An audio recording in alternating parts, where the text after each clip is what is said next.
I was attending the denominational Bible school in Bartlesville, Oklahoma in 1964. 2 more years to finish my studies in the ministry and be sent out as a preacher to our denomination.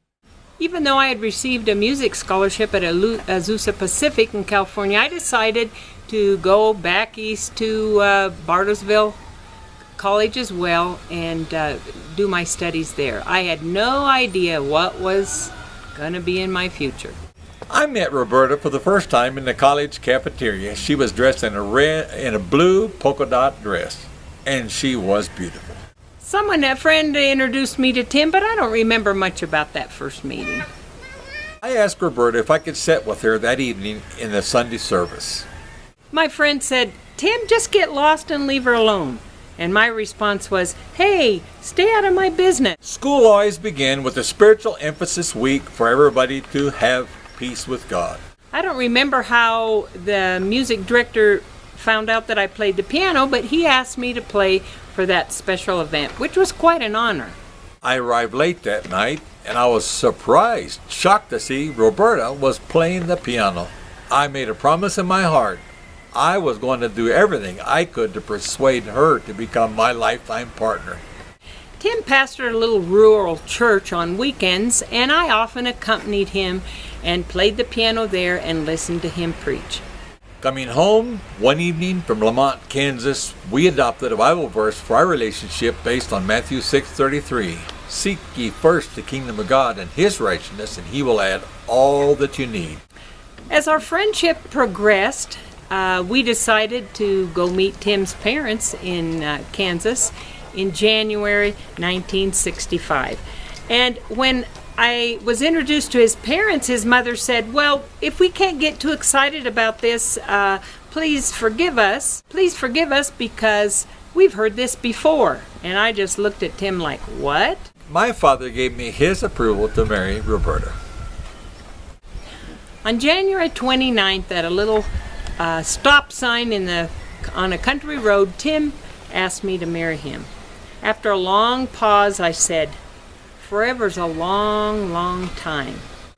And I took this reply as a yes. Plans were made for a wedding that August, and we were going to finish Bible school as a married couple. I got a phone call from my friend Rex Dulles that said, "Let's go to California and see our girlfriends." I said, "When?" And he said, "Within the next hour." So they got in their old Plymouth that really needed new tires and took off to California looking for myself and my girlfriend, who were the girlfriend. 24 hours later, crossing the Mojave Desert in California at speeds of excess of 110 miles an hour, I found Roberta in Glendora, California. Driveway late that night, and I opened the door. I couldn't believe my eyes, and I said, "I don't think my father's too excited about meeting you. They're not home right now. I don't know if I should let you in or not." Roberta's pastor, A.J. Parmenter, a physician and a therapist, suggested that him and Roberta elope and get married in Las Vegas, Nevada. That sounded like a great idea to me. I decided to leave California and go with Tim. We got married in Las Vegas, and as we left town, I went by to see my dear grandmother, and she gave us her blessing, and she said, "Roberta, keep yourselves pure." Next morning, we were at the courthouse as soon as it opened, and we got us a marriage certificate for $5. Tim looked up in the yellow pages and found the local Nazarene pastor and asked him if he could please marry us. He said, "Hurry over here because I've got my golf clothes on and I'm ready to go play a game, but if you get over here in the next few minutes, I'll have you repeat your vows and I'll marry you." We quickly went to the hotel. We had no rings, no flowers, no cake, no music, and went to the hotel and consummated our marriage. No one was there to celebrate the fact that we were virgins, and we struggled to get to the marriage bed undefiled. Because we did things so quickly and in such a hurry, I think that's why we decided that we were going to have a fun party to celebrate our 50 years of marriage. After graduation, we knew nothing of the assignment that we had accepted to go to Corpus Christi, Texas.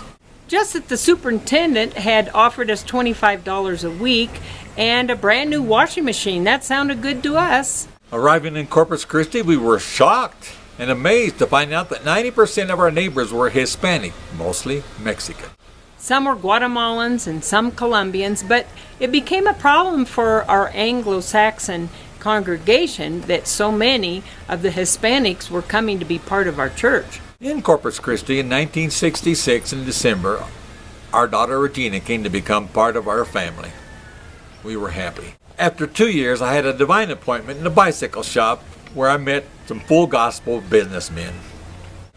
The experience of speaking in tongues gave us an early dismissal from the congregation and from the church that we were involved in. World Gospel Crusades of Upland, California accepted us on a 2-year assignment to go to Guatemala to go house by house systematically giving out the Gospels of John. With a promise from God and just a little bit of money, we took off. We met Dean and Ruth Kearns at the border. They must have thought we were hippies. We had an old VW van piled with furniture and clothes and all of our earthly belongings, excited to go to language school in Guadalajara.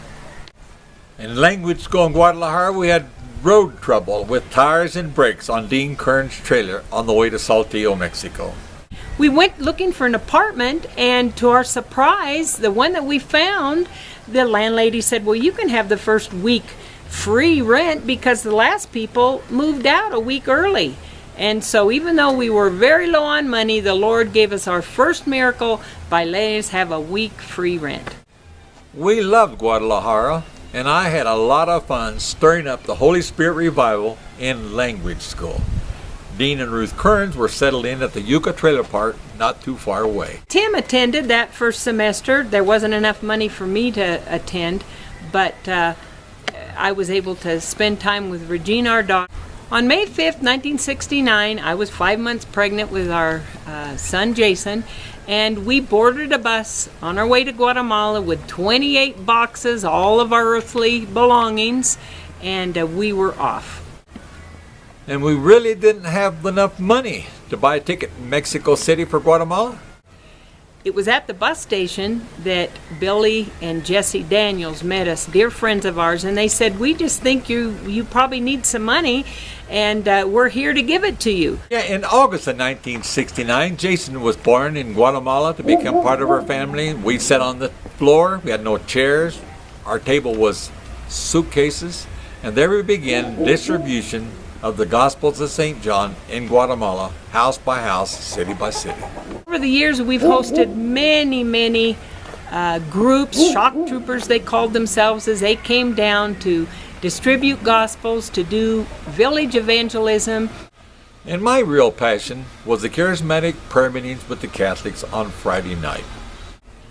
One night in June 1971, I was expecting, it was our anniversary, and I was expecting Teresa, and I was hoping that Tim would take me out to eat.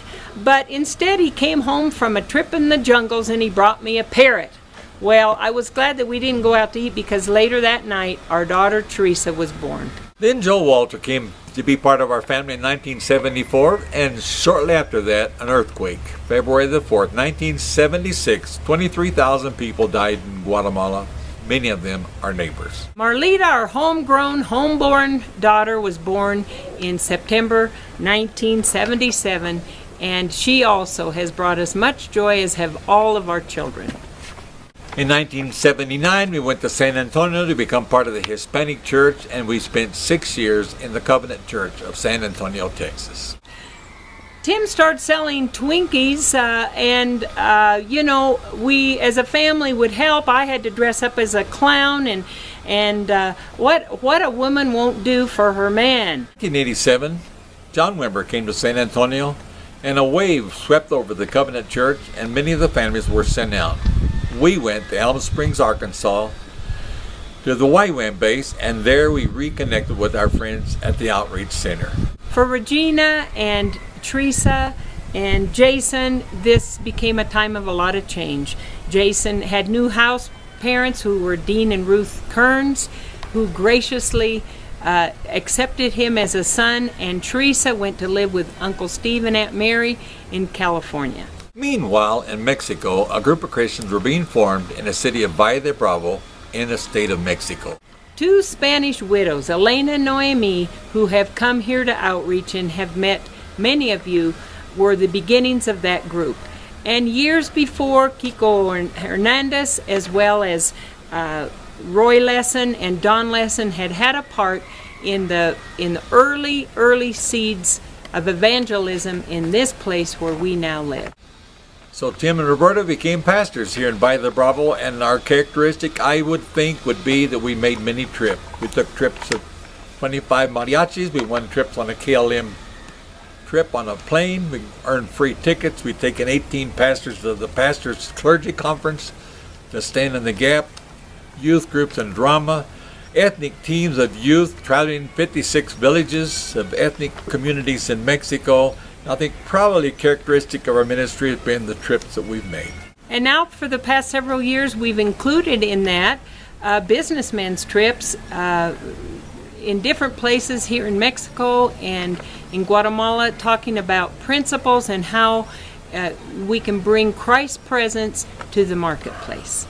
And we would like to thank the Outreach family for giving us the band back in 1989, and thank them for coming to put the roof on the church and the visits that they've made, and we want to bless them for handling our finances for all these years. Thank you very much. Thanks for helping us with our 25th anniversary. That was such a special time. And like Tim said, for all your love and prayers over the years, it's been such a blessing to be a part of Outreach Center, and you're in our hearts and in our lives. So strong. We love you. Last of all, we would like to thank most of all our children who probably made the greatest sacrifice and paid the most for us to be here. Our daughter Regina, our son Jason, our daughter Teresa, our son Joel, our daughter Marlene, and all their children and their conjugates, and we want to thank them for their love and their support. So, Mr. Tim, if someone asked you what the secret was to happy married life for 50 years, what would you tell them? I think I would tell them that we tried to always see life as a journey, and we really have tried to enjoy the journey and stop and smell the flowers and take pictures of the sunsets and camp out and make the most of all of our life as a trip and a journey. And you've been a good traveling partner. And I would like to ask you, Roberta, what would you consider to the keys to our success of 50 years of being married happily? I think it's been important for us to have a vision and a passion outside of ourselves as individuals. And I think any couple can do that, but that has really given us a passion for other people, for the work of the Lord, and just seeing God work every day. And definitely I would have taken more time with my children. I would have spent more time with them. We had to homeschool. There were many, many sacrifices that they made for us to be here, and we thank them. And most of all, I just thank the Lord because it's His grace for 50 years. My goodness. Wow, we made it, honey.